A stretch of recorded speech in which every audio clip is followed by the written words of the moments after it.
ಇನ್ನು ಕಾಂಗ್ರೆಸ್ ಪಕ್ಷದಲ್ಲಿ ಯಾವುದೇ ಗೊಂದಲ ಇಲ್ಲ. ಬಳ್ಳಾರಿಯಲ್ಲಿ ಸಚಿವ ಎಂ.ಬಿ. ಪಾಟೀಲ್ ಅವರ ಪ್ರತಿಕ್ರಿಯೆ, ಯಾವುದೇ ರೀತಿಯ ಗೊಂದಲ ಇಲ್ಲ ನಮ್ಮ ಕಾಂಗ್ರೆಸ್ ಪಾರ್ಟಿಯಲ್ಲಿ ಅಂತ ಹೇಳಿದ್ದಾರೆ. ಸಿಎಂ ಡಿ.ಕೆ.ಶಿ ಹೈಕಮಾಂಡ್ ಎಲ್ಲ ಸರಿ ಮಾಡ್ತಾರೆ. ಕುಟುಂಬದಲ್ಲಿ ಇದ್ದಂತೆ ಪಕ್ಷದಲ್ಲಿ ಗೊಂದಲ ಸಹಜ. ಮಂತ್ರಿಯಾಗುವ ಸಾಮರ್ಥ್ಯ ಎಲ್ಲರಲ್ಲೂ ಇದೆ. ಸಿಎಂ, ಮಾಜಿ ಸಿಎಂ ಎಲ್ಲರೂ ಕೂಡಿ ಈಗಿರುವ ಅಸಮಾಧಾನ ಎಲ್ಲವನ್ನ ಸರಿ ಮಾಡ್ತಾರೆ. ಮೇಲಾಗಿ ಎಐಸಿಸಿ ಅಧ್ಯಕ್ಷರು ನಮ್ಮವರೇ ಇದ್ದಾರೆ. ಯಾವುದೇ ರೀತಿಯ ಗೊಂದಲ ಇರಲ್ಲ. ಗೊಂದಲ ಇದ್ರೂ ಕೂಡ ಅದನ್ನು ಸರಿ ಮಾಡ್ತೀವಿ ಅನ್ನೋಂಥ ಮಾತನ್ನು ಬಳ್ಳಾರಿಯಲ್ಲಿ ಎಂ.ಬಿ. ಪಾಟೀಲ್ ಸಚಿವರು ಹೇಳಿದ್ದಾರೆ.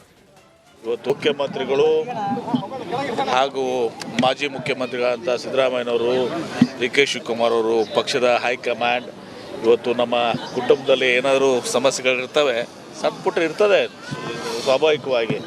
ಯಾಕಂದರೆ ಹಿಂದೆ ಏನಾಗ್ತಾ ಇತ್ತು, ಮಂತ್ರಿಮಂಡಲದಲ್ಲಿ ಲಿಮಿಟ್ ಇರಲಿಲ್ಲ. ಈಗ ಲಿಮಿಟ್ ಇದ್ದದ್ದು 34 ಜನಕ್ಕೆ ಜಾಸ್ತಿ ಮಾಡೋಕ್ಕೆ ಬರೋದಿಲ್ಲಲ್ಲ. ನಮ್ಮಲ್ಲಿ ಮಂತ್ರಿ ಆಗುವಂಥ ಸಾಮರ್ಥ್ಯ ಹೊಂದಿದಂಥವ್ರು ಭಾಳಷ್ಟು ಜನ ಇದ್ದಾರೆ. ಎಲ್ಲರಿಗೂ ಸಾಮರ್ಥ್ಯವನ್ನು ಹೊಂದಿದ್ದಾರೆ. ಹೀಗಾಗಿ ಸ್ವಾಭಾವಿಕವಾಗಿ ಎಲ್ಲರಿಗೂ ಕೂಡ ಆಶಯಗಳಿರ್ತದೆ, ಮಂತ್ರಿ ಆಗಬೇಕು, ಎಲ್ಲ ಶಾಸಕರಿಗೂ ಮಂತ್ರಿ ಆಗಬೇಕು, ಇವೆಲ್ಲರೂ ಕೂಡ ಆಶಯ ಇರ್ತದೆ, ತಪ್ಪಿಲ್ಲ ಅದು ಸಹ.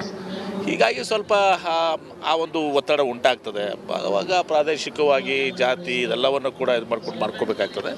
ಅದೆಲ್ಲವನ್ನು ನಮ್ಮ ಮುಖ್ಯಮಂತ್ರಿಗಳಾದ ಡಿ.ಕೆ. ಶಿವಕುಮಾರ್ ಅವರು, ಮಾಜಿ ಮುಖ್ಯಮಂತ್ರಿಗಳ ಸಿದ್ದರಾಮಯ್ಯನವರು ಮತ್ತು ಎಲ್ಲ ಸುರ್ಜೇವಾಲಾ ಅವರು ಮತ್ತು ಎಐಸಿಸಿ ಅಧ್ಯಕ್ಷರು ನಮ್ಮವರೇ ಇದ್ದಾರೆ, ಮಲ್ಲಿಕಾರ್ಜುನ ಖರ್ಗೆ ಅವರು, ಎಲ್ಲರೂ ಕೂಡ ಇದನ್ನು ಬಗೆಹರಿಸ್ತಾರೆ. ಅದೇ ನೋಡಿ ಹಾಗೆ ಅಂತಲ್ಲ, ಈಗ ಶೀಘ್ರದಲ್ಲೇ ಆಗ್ತದೆ. ಈಗ